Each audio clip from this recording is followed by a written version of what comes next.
Hello everyone, मैं हूं doctor प्रगति गुप्ता और आज मैं लेकर आई हूं ये वीडियो स्पेशली अपने पैरालिसिस पेशेंट के केयर टेकर्स के लिए, उनके फैमिली मेम्बर्स के लिए, क्योंकि मैं लेकर आई हूं कुछ ऐसी टिप्स जो पैरालिसिस पेशेंट के केयर टेकर्स के लिए, फैमिली मेम्बर्स के लिए बहुत ज़्यादा मददगार साबित होगी। क्योंकि जब भी किसी पेशेंट को पैरालिसिस होता है, सिर्फ पेशेंट ही सफ़र नहीं करता है इस बीमारी के साथ, इस बीमारी के साथ साथ उसकी फैमिली भी बहुत ज़्यादा सफ़र करती है।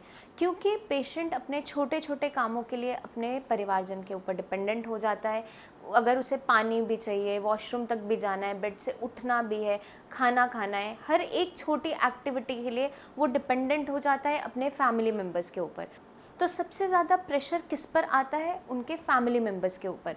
फिज़िकली भी, इमोशनली भी, हर तरीके से उन्हें पेशेंट को सपोर्ट करना होता है, क्योंकि पेशेंट अब अपना रूटीन वर्क भी नहीं कर पा रहा होता है। जैसा कि हम सभी जानते हैं, पैरालिसिस एक ऐसा न्यूरोलॉजिकल डिसऑर्डर है जिसके अंदर आपके ब्रेन में या तो क्लॉट आता है या फिर हेमरेज हो जाता है।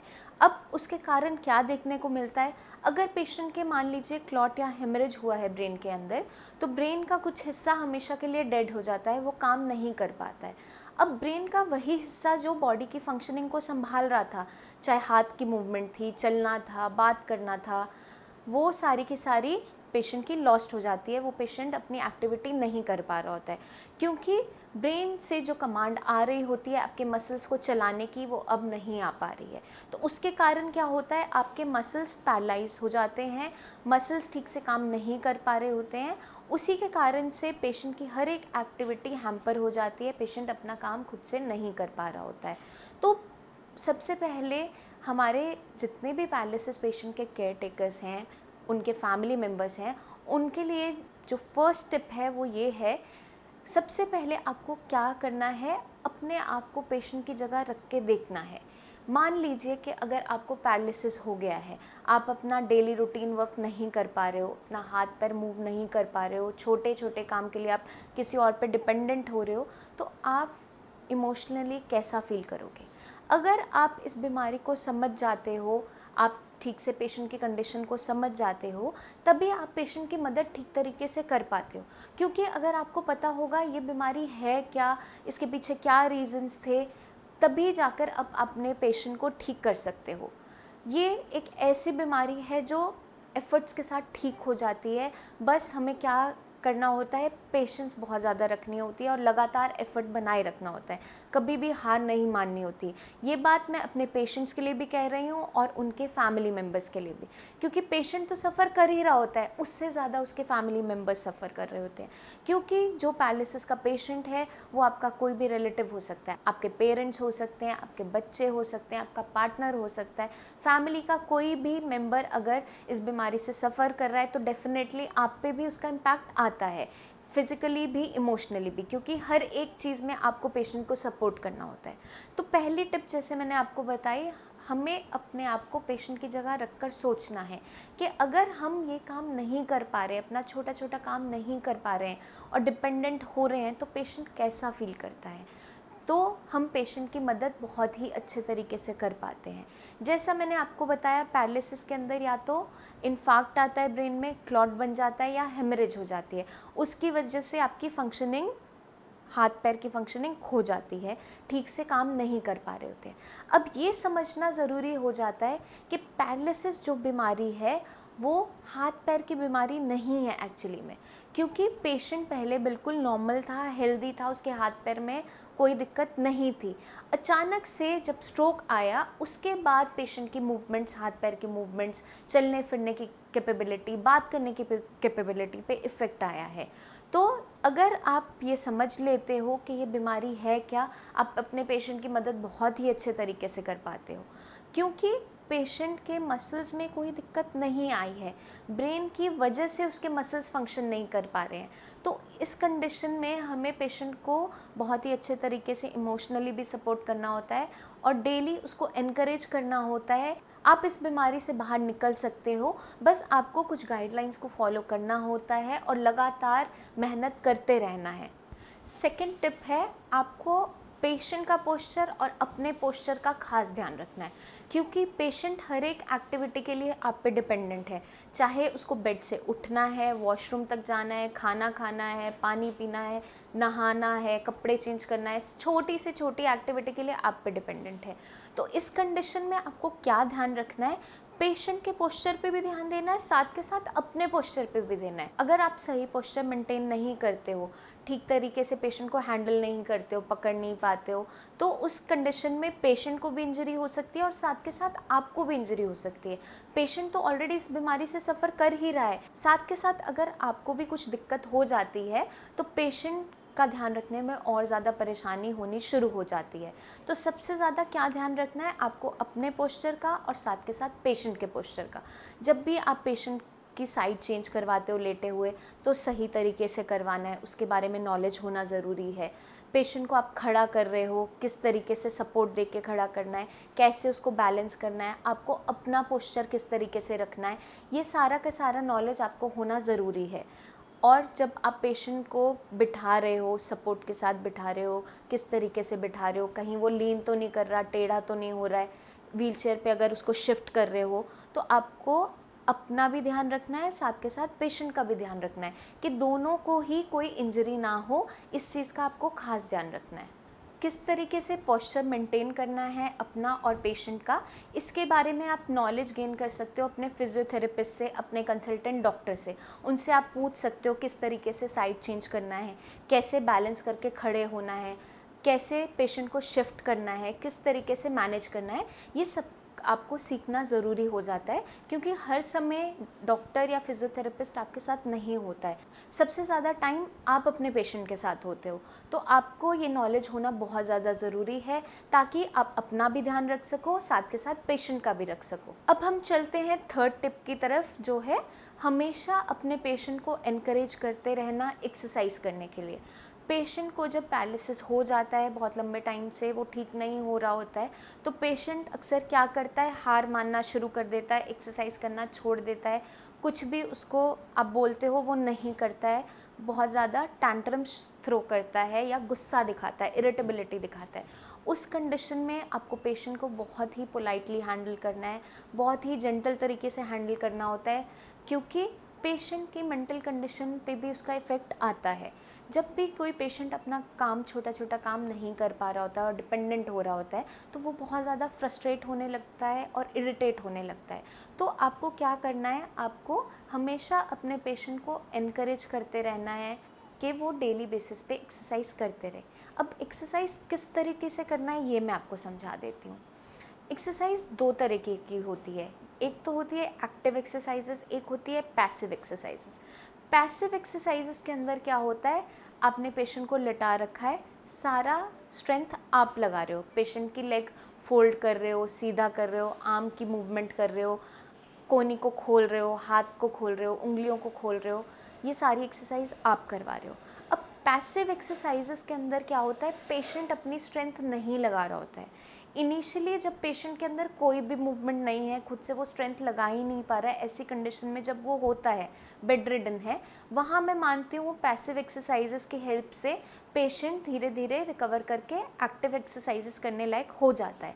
लेकिन जब पेशेंट थोड़ा बहुत चल फिर रहा है, उसके अंदर स्ट्रेंथ है, उस कंडीशन में आपको पेशेंट को एनकरेज करना है एक्टिव एक्सरसाइजेस के लिए, कि पेशेंट, आपको ये चीज़ का ध्यान रखना है कि पेशेंट खुद से अपनी ताकत लगाए।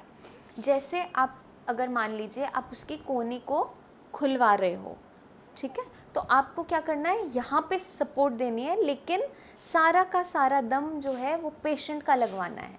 क्योंकि अगर आप अपनी स्ट्रेंथ लगा रहे हो, आप जितनी मर्ज़ी पैसिव एक्सरसाइजेस करवा लो, पेशेंट ठीक नहीं हो पाता, क्योंकि पेशेंट अपने आप से कोई एफर्ट ही नहीं लगा रहा होता है, उसका ब्रेन सीख ही नहीं पाता। उसके ब्रेन को दोबारा सिखाने के लिए पेशेंट का एफर्ट बहुत ज़्यादा इम्पॉर्टेंट हो जाता है। तो पेशेंट जितनी एक्टिव एक्सरसाइजेस करता है, खुद से चलने की कोशिश करता है, खड़े होने की कोशिश करता है, चाहे आप सपोर्ट ज़रूर दो, वो मैं मना नहीं कर रही हूँ, बट आपने इतनी सपोर्ट नहीं देनी कि पेशेंट खुद से अपना काम करना ही छोड़ दे और डिपेंडेंट बन जाए। इस फ़र्क को समझना बहुत ज़्यादा ज़रूरी हो जाता है, क्योंकि पेशेंट क्या करता है, पेशेंट आपकी सिंपैथी का फ़ायदा उठाता है। इनिशियली जब आप उसको सपोर्ट कर रहे होते हो, उसके लिए वो ईजी हो जाता है। ब्रेन हमेशा ईजी रास्ता ढूंढता है, कभी भी वो टफ पाथ को फॉलो नहीं करना चाहता। तो इसलिए पेशेंट को हैबिट हो जाती है पैसिव एक्सरसाइजेस करने के लिए। वो लेटा रहता है, आप स्ट्रेंथ लगाते हो, आप दम लगाते हो, एक्सरसाइज करवा देते हो, बट उसका इफेक्ट नहीं आ पाता है। इसलिए एक्टिव एक्सरसाइजेस करनी बहुत ज़्यादा इंपॉर्टेंट हो जाती है। तो जहाँ पे पेशेंट चल नहीं पा रहा है, आप मान लीजिए, आपने क्या करना है, आपने उसको सपोर्ट से खड़ा करना है, दोनों शोल्डर्स को अच्छे से सपोर्ट करना है, उसके पैर को आगे पुश देने की कोशिश करना है अगर वो खुद से मूव नहीं कर पा रहा है। जब आप वो पुश दोगे, धीरे धीरे कुछ दिनों में पेशेंट की लेग में स्ट्रेंथ आने लगेगी और वो खुद से अपना पैर बढ़ाना शुरू कर देगा।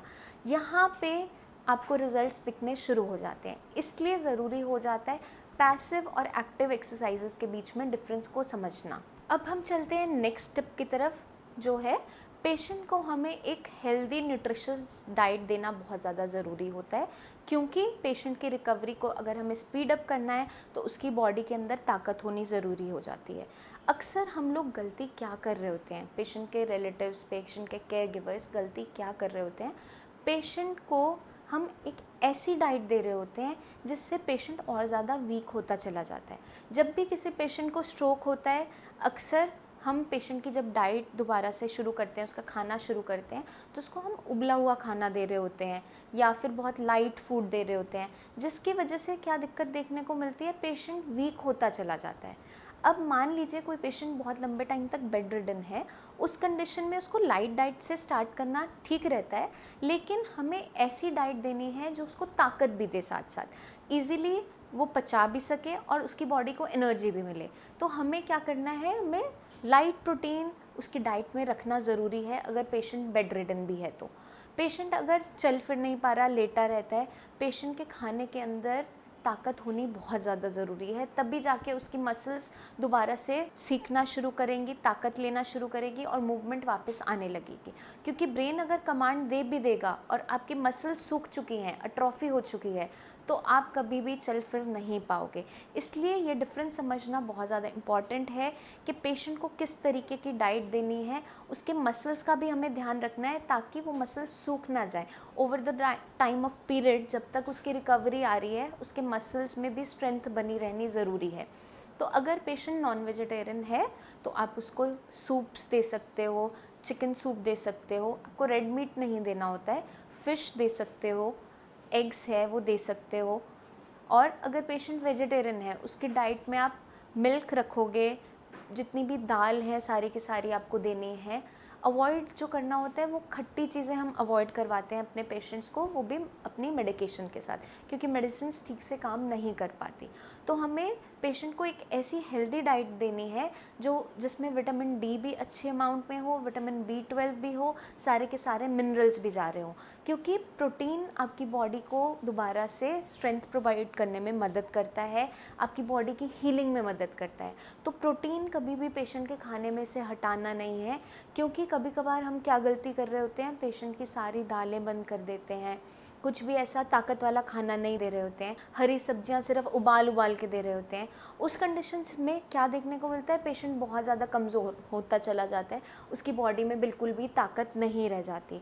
इसलिए आपको डाइट के बारे में ज़रूरी हो जाता है ये समझना कि किस तरीके की डाइट देनी है, क्या चीज़ें अवॉइड करनी है। इसी सब के बारे में मैं आपको बताऊंगी नेक्स्ट अपनी वीडियो में डिटेल के अंदर कि कैसी डाइट आपको एक पैरालिसिस पेशेंट को देनी है।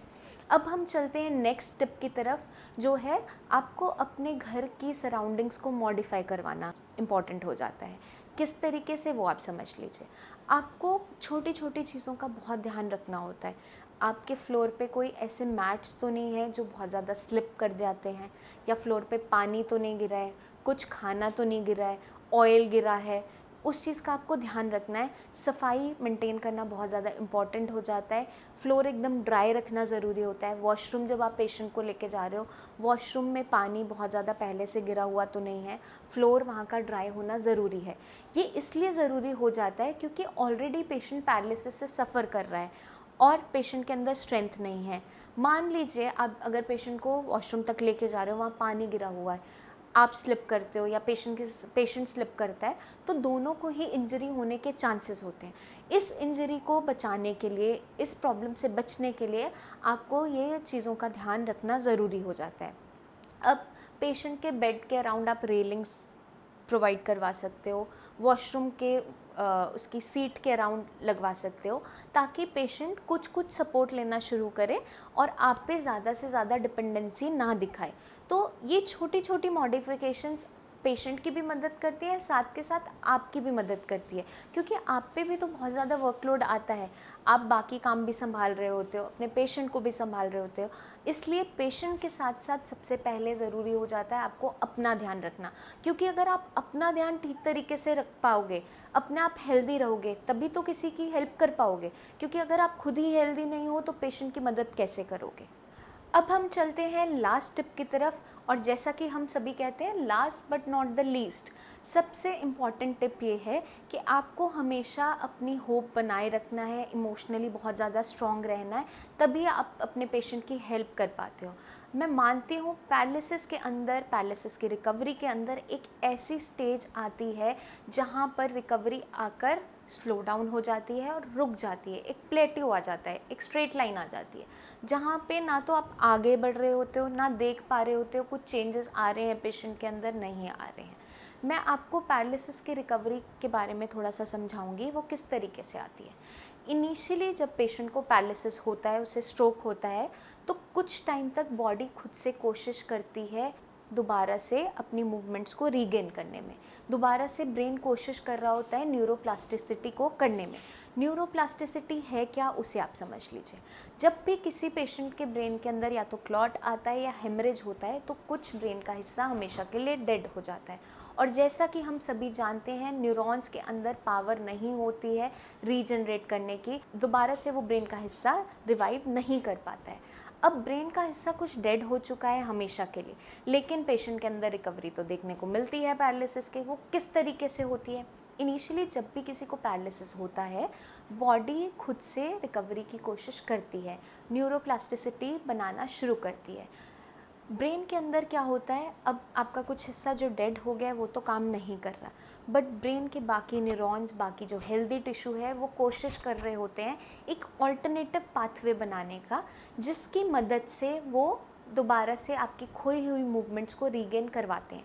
जैसे हम छोटे बच्चों को सिखाते हैं, वैसे ही ब्रेन दोबारा से सीख रहा होता है। कुछ समय तक तो ये न्यूरोप्लास्टिसिटी पेशेंट के अंदर बिना मेडिसिन के भी चल रही होती है और पेशेंट के अंदर रिकवरी आ रही होती है। इनिशियल फेज़ में अगर आप पेशेंट को कोई भी मेडिसिन नहीं देते हो तो भी पेशेंट रिकवर कर रहा होता है।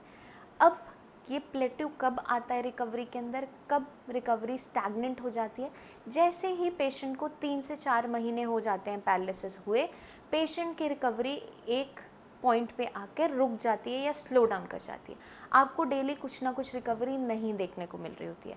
इनिशियली जब पेशेंट को पैरालिसिस होता है तो आप भी देखते हो पेशेंट बिल्कुल बेड रिडन था, थोड़े दिनों में ही चलना भी शुरू कर देता है सपोर्ट के साथ, बट एक ऐसी स्टेज आती है जहाँ पर रिकवरी आपकी आकर बिल्कुल रुक जाती है। वहाँ पर साई संजीवनी का रोल बहुत ज़्यादा इम्पॉर्टेंट है पेशेंट की रिकवरी करवाने में। इसलिए अब आपको अपनी होप को बिल्कुल भी छोड़ना नहीं है, इमोशनली हमेशा स्ट्रॉन्ग बने रहना है, क्योंकि आपके पास है साई संजीवनी।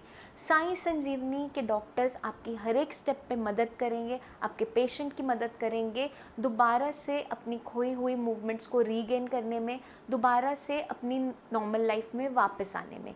क्योंकि जो साई संजीवनी में हम ट्रीटमेंट देते हैं, जो मेडिसिन देते हैं, वो आपकी ब्रेन पे वर्क करती हैं।